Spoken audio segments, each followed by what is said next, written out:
Pregnant mom goes into labor as floodwaters rise, then stranger shows up at front door. These new parents are going to have quite the story to tell their daughter when she gets older. Greg and Andrea Smith are new to Houston. Both doctors, they arrived in late July to do advanced medical training in their respective fields. Greg is a pediatric anesthesiologist. Andrea specializes in geriatrics. The couple has tried for years to have a baby. Sadly, Andrea suffered 2 miscarriages. Heartbroken, they turned to their faith to get them through. We felt like we had to surrender this to God, Greg said. When they found out they were expecting again, the couple was ecstatic. Little did they know, though, the ordeal they would have to go through to bring their baby into the world. Andrea has been experiencing serious contractions for weeks, but on Saturday night as he looked out their apartment window at the falling rain, Greg had a feeling their baby would be on the way soon. At the time, it was only a light rain and there was no accumulation. Greg guessed there might be 5 or 6 inches of rain the next day, but figured he could drive through it to get to the hospital. When he woke up on Sunday, though, it was a different story. When he woke up on Sunday, though, it was a different story. I woke up to 2 or 3 feet, he said. We soon realized, we were kind of stuck. Greg's mother, Sue Carr, had flown in from Montana to help the couple and was already staying with them. As the floodwaters rose, she kept an eye on Andrea and she knew the baby would be making her debut soon. Within a couple hours I noticed Annie having real good contractions, she recalled. Greg tried to call 911, but he kept getting kicked off the line. When his call finally went through, no one answered. Sue tried calling the Coast Guard and then the National Guard, but learned that troops would not be able to get there in time. That's when they knew they would have to deliver the baby themselves. Greg was worried. Though he is a doctor, he is not trained in obstetrics. I had some courage, though, he said. Even if I had to do a home birth, I felt like it was going to be okay. Neither Greg nor Andrea kept medical supplies in their home.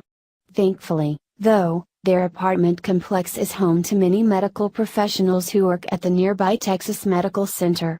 A neighbor sent out a call for help on a community message board and pretty soon doctors, nurses, and EMTs were showing up at the Smith store with sutures, scissors, and other supplies. Greg contacted an out-of-town obstetrician friend who volunteered to coach him through the birth via FaceTime or Skype, and Sue began to get everything ready.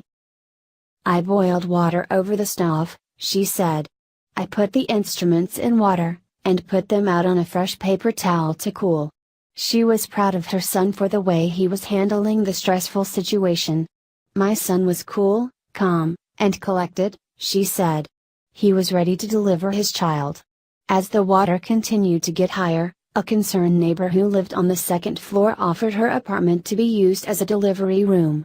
Sue and some other neighbors raced upstairs to set up the makeshift delivery room, but they would soon discover they didn't need it. As Greg prepared to deliver the baby, a neighbor spotted a large dump truck driving down the street. Greg ran out to hail it down, and that's when they told him something that left him speechless.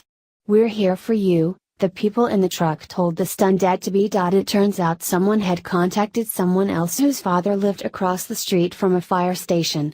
The man had braved the storm to walk over to the station and tell the firefighters about the Smiths' situation. The firefighters, in turn, sent the truck to help. The next thing I know, there's a ride for Annie and Greg, Sue recalled. They grabbed their coats and umbrellas and the baby's bags. Then off they went. A neighbor captured the scene as people joined together to form a human chain to help the laboring mother through the waist-high water and into the truck. Greg followed right behind, and soon they were off. We were soaked, Greg said. We sat on top of all these fire hoses, while firemen drove us to the hospital. They were careful to go slow and keep us safe. When they got to the hospital, they were offered dry clothes and taken to a real delivery room. At 1:59 a.m., they welcomed baby Adriel into the world. The baby was healthy but did have some issues that caused her to be put in the intensive care unit. The Smiths are grateful they could be at the hospital so Adriel could get the proper care she needed. If she were born at home, that wouldn't have been the best place for her, Greg said. I'm so glad she is in the hospital. While bringing Adriel into the world was quite the ordeal, the Smiths know everything happened right on time and for a reason. Everything about this pregnancy we said is God's will, Greg said. That's why her name is Adriel. It means she belongs to God. We're so glad the Smiths made it to the hospital in time and that little Adriel arrived safely.